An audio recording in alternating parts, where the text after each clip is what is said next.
भाजपने विकास कामे केली नाहीत, आता निवडणुकीच्या तोंडावर डांबर खडी टाकून लोकांची दिशाभूल करण्याचा प्रयत्न करीत आहेत.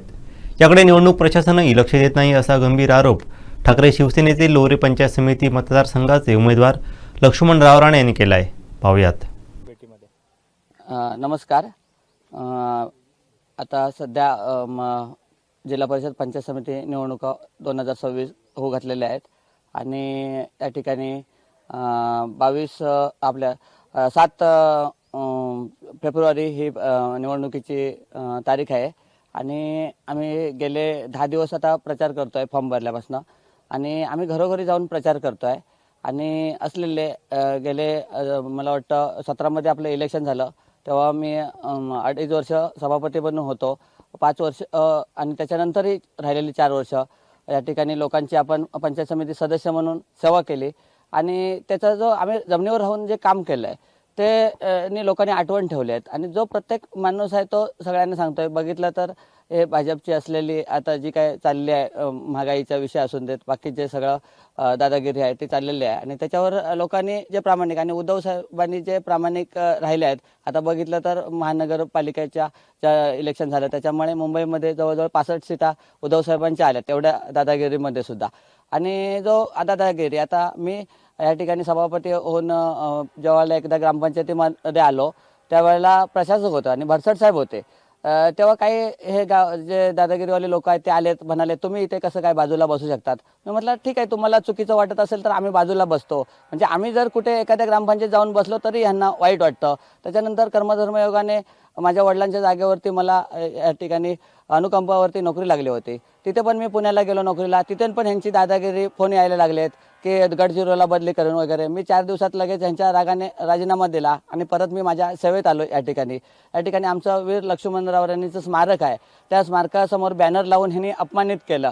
अशी सगळ्या या प्रकारच्या दादागिरीतून मी प्रवृत्त झाले आणि आता मला आनंद वाटतो की या ठिकाणी उद्धव साहेबांच्या प्रामाणिकपणाच्या बाजूने आम्ही उभं राहतोय आणि लोकांना खरोखर गरज आहे. प्रत्येक ठिकाणी गेलो प्रचारांना लोकांचा एवढा प्रतिसाद मिळतोय म्हणून ही माझी प्रामाणिक माणसं माझे सगळे कार्यकर्ते बरोबर माझ्या पाठीशी राहिलेत.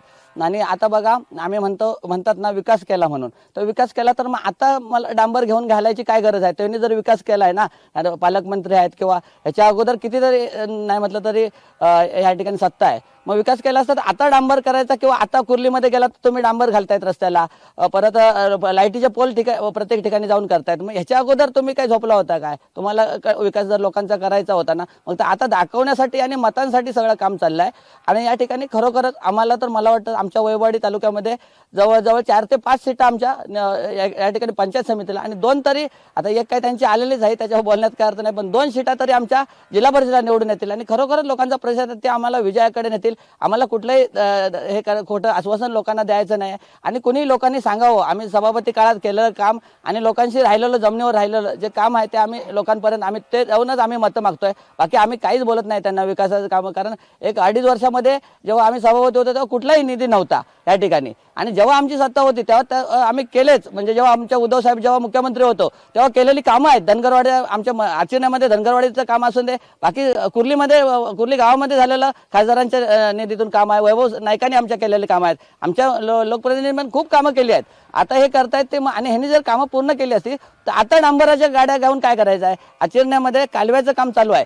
बघा तुम्ही कुठेही जिथे कालव्याचा पाईप टाकलाय ते पाईप टाकला तिथे कुठेही जमीन उडवली. शेतकऱ्यांचे एवढे पावसाळ्यात त्रास झाले, किती जनावरं रोपली गेली, लोक पण गाड्या बिड्या रोपतात. आता ते वडाचं झाड आहे तिथे 1-2 वर्ष तसंच पाईप आहे आणि मला वाटतं आमच्या गावामध्ये नळ योजना झाली त्याच्यामध्ये जलस्वराज्य झालं, 1 कोटीचं काम झालं. पण ज्यावेळा आमचे भाई रावराणे गावामध्ये आणि सुनील रावराणे होते त्यांनी काम केलेलं तेव्हा 10-20 लाखाची कामं होती, पण ते अजून पाणी देत आहेत गावाला आणि ह्याने 1 कोटी कर्ज करून दुसऱ्या वर्षी नळ योजना बंद झाल्या. आणि हे कालव्याचं जे काम आहे हे फक्त कॉन्ट्रॅक्टरांचा फायदा आणि त्यांच्यावर कमिशनवर जगणाऱ्या लोकांसाठी चाललंय, काही जनतेचा फायदा नाही. मला तुम्ही दाखवून द्या कधीतरी हे पाईपाने पाणी येईल काय? कधीच पाणी येणार नाही. लोकांच्या जमिनीचे एवढं नुकसान झाले, लोकांनी फुकट जमिनी दिल्या, काही लोकांना फायदा नाही. आणि बघा तुम्ही गावात जाऊन कुणी करावं. आणि मला वाटतं मला तहसीलदार साहेबांना सांगायचं आहे की बघा हे याच्यामध्ये निवडणुकीच्या काळामध्ये कुठे विकास कामं करायची असतात काय? लाईटीच्या पोल भर दिवसा हे सगळं विकास कामांची कामं चालली आहेत आता, मग ह्याच्या अगोदर झोपले होते काय? तर हे सगळं बघून मला वाटतं आम्ही प्रचाराला हे करतो आणि आम्हाला 100% गॅरंटी आहे की आम्ही निवडून येऊ आणि लोकांच्या आशीर्वादाने त्या पांडुरंग म्हणजे देवतांचा आशीर्वाद, संतांचा आशीर्वाद आणि या ठिकाणी या जनतेचा आशीर्वाद यांच्यावरती आम्ही 100% निवडून येऊ एवढा विश्वास देतो तुम्हाला. रावराणे जी आपण प्रचारात लोकांकडून प्रतिसाद मिळतो प्रचारात म्हणजे आमचे उद्धव साहेब जे प्रामाणिक राहिले, उद्धव साहेबांना जवळ झाला या भाजपवाल्यांनी आमचं धनुष्यबाण चिन्हही चोरलं, आमचं पक्षही चोरलं. आता बघितलं सगळं काय दादागिरी चालली हे सगळे जे आमचे आणि आम्ही जे 9 वर्ष लोकांनी 2017 मध्ये आम्हाला निवडून दिलं पंचायत समितीला. आता त्यानंतर जिल्हा परिषद सदस्य सुद्धा आहेत माझ्या देवा पासकुडे, त्यांना पण काम करत असताना त्यांनी म्हणजे एवढं त्यांचे मिस्टर होते ते एवढं काम करत होते, ते बिचारे त्या कोरोनाच्या काळात पेशंट नाही त्यावेळी त्यांचा म्हणजे जीव सुद्धा मुकावा लागला आणि तरी पण त्या कुठे बिचाऱ्या तयार नव्हत्या. आणि काळामध्ये बघितला तर शेवटच्या दिवशी फॉर्म भरल्यापासून मला वाटतं 22 तारीखला फॉर्म भरल्यापासून फॉर्म पाठी घेईपर्यंत 27 तारीखपर्यंत दररोज पैशाचं शेवट 30 लाखापर्यंत ऑफर आली इथे. म्हणजे एवढे पैसे घेऊन दादागिरी झाली म्हणजे लोकशाहीला कुठली या ठिकाणी जाणीवच राहिली नाही आहे. लक्षात दिला ही दादागिरी कुठेतरी संपूर्ण यावी या ठिकाणी आणि आम्हाला कुठले पदाचं हाव नाही किंवा निवडून येण्याचं हे नाही, पण ह्या कुठेतरी ही दादागिरी थांबली पाहिजे ह्या हिशोबाने आम्ही लढत आहोत. मतदारांना का मतदारांना सांगावं की बाबा जे आम्ही प्रामाणिक काम केलं आहे आणि काय असेल आम्हाला जमेल तसं, जसं आम्ही अगदीच काय आम्ही कामं केली नाही अशी नाही आहे. आमच्या खासदार साहेबांनी उद्धव साहेब मुख्यमंत्री असताना जी खूप विकास काम झालाय आणि ते उलट आम्ही केलेली कामं आणलेली सुद्धा नारळ फोडायला पुढे धावायचे. हीच त्यांची ते नारळ फोडायचाही दादागिरी. परत आम्ही कुठे कामं केली त्याची बिलं अडवण्यासाठी ह्यांना खूप समाधान वाटतं. आता सिंधुदुर्ग बँकेवर जे चालले आहेत, मीच सांगतो ना, लोऱ्यामध्ये कार्यकर्ता आहे मंदार रावराणे म्हणून, चॅलेंज आहे आपलं त्यांना. मी त्यांना म्हणजे हे जामीन सुद्धा राहत नाही त्यांच्या ह्याला. बिचारा प्रकाश गव्हाणकर म्हणून एक आहे, त्याचं बघा जावं आता 2 लाखाचं जवळजवळ कर्ज आहे. त्या ह्याचा मी स्वतः माझी अकाउंट सुद्धा बंद झालीत तर मी त्याला स्वतः 60,000 रुपये अजून तुम्ही रेकॉर्ड काढून कधी बघू 60,000 रुपये भरले आणि त्या कार्यकर्त्याला वाचा. म्हणजे जे भाजपचे कार्यकर्ते फिरतायत आणि जे आता कार्यकर्ते फिरतायत ते पण मनापासून फिरत नाहीत. त्यांच्या कुठे गाड्या अडवल्या, कुणाला कर्ज देऊन अडवले, या भीतीपोटी ते फिरतायत. याला कसं उत्तर द्या? आता विकास जर कामं केली नसती ना तर आम्ही लोकांपुढे जाऊ शकलो नसतो आणि मग ह्यांनी विकास कामं केली तर मग आता ते डांबराच्या गाड्याने लाईटचे पोल का उभे करतायत.